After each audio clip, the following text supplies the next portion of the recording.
बैतरणीर शाखा नदी काणीर दशरथपुर ब्लॉक तरपदा पंचायत डोभाबिल पाटनाटे दुईटी घाई होगा फल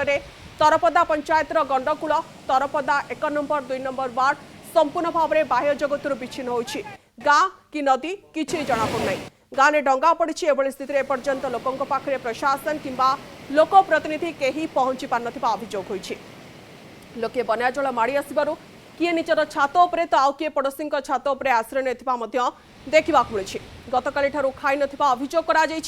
सबुठ आश्चर्यर कथा हो कि छात उपरे 2 जन गर्भवती रही खबर पाई दशरथपुर अग्निशम बाहिनी बोर्ड द्वारा घाई मुहान स्थान में पहुंची उद्धार करिसेंती। या छड़ा 80 वर्षर जड़े वृद्धा को घर उद्धार कर छात उपरकू नौथबा बेले छाती में आघात लगी जमापड़ी लोक मैंने एभली अवस्था बेले मुकाबला करने प्रशासन चैलेंज होछि। बर्तमान आम ये जो भुटुभुटी रही भुटुभुटी जड़े अग्निशम विभाग तरफ उद्धार कराई कि उच्च स्थान को नि मेडिकल पठाଯିव आम पाखे जड़े महिला जी अच्छा गर्भवती अच्छा से जो अच्छा जो गतकाली बन्या आसीगला पानी घरे पशिगला केमी अवस्था जो पानी पशिगला बहुत दुखर सहित रही पानी पशिगला आउ घर द्वार सब भांगी भुंगी गला आउ जाई पाइलुन कुआडे जनक छात जाई रही खाइनु काली भी सुधा किसी एपर्यंत किसी भी खायार सुधा बंदोबस्त किसी भी है दुखर सहित रही जहाँ कहते गतकाली हठात जो घाई सृष्टि है पानी हठात सु सु मारी आसला से खाइबा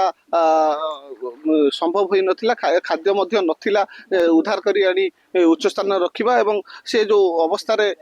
थिले से मध्य जीवन को बाजी रखी से एक छात उपर थिले एवं छात उपर तांको उद्धार करा जायछि एवं आपण माने जेउठ देखिबे ए समग्र अंचल केवल पानी आउ पानी ए जो बन्या जो परिस्थिति सृष्टि होती सब दुख कथा हूँ जाजपुर जिलार बैतरणी नदी रही जो बैतरणी शाखा नदी काणी रही काणी नदी जो गत 15 वर्षर जदि इतिहास को देखा काणी नदी प्रति वर्ष केउठी ना केउठी घाई होउछि एवं घाई हेबा फल लोक मैंने नाई नथिबा असुविधा भोगुचंद एवं साधारण लोक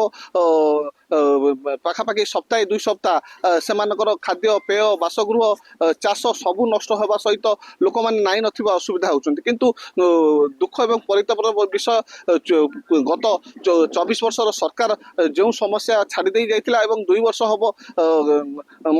ये जो नूतन सरकार आसी से समान अवस्था जहाँ देखा मिलूँ कारण गत वर्ष मंत्री जो सुरेश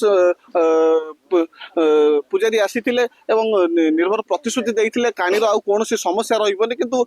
आम देखुचु प्रथम बन्यार काणीर घाई होता है द्वितीय बन्यार एक विराट घाई है जहाँफल दशरथपुर सबुठ क्षेत्र अच्छी दशरथपुर ब्लॉक रो 4टी वर्तमान बैतरणी शाखा जो घेरी नदी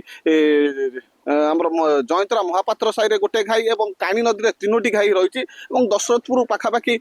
12 ରୁ 13टी पंचायत वर्तमान जलमग्न होती सबुठारु समस्या मल्लिकापुर हो कस्पा हो तरपदा हो छचिणा हो कनिकापड़ा हो मंगलपुर हो यही सब जो पंचायत रही जयंतरार गोटे पार्ट कटिकटार पार्ट और कइया पंचायत गोटे पार्ट क्षतिग्रस्त होती ब्लॉक समग्र ब्लॉक को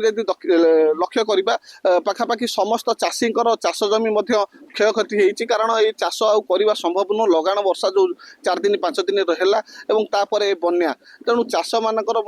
संपूर्ण चाष जमी नष्ट होती। जाजपुर जिला दशरथपुर चंद्रशेखर साहू रिपोर्ट कनक न्यूज।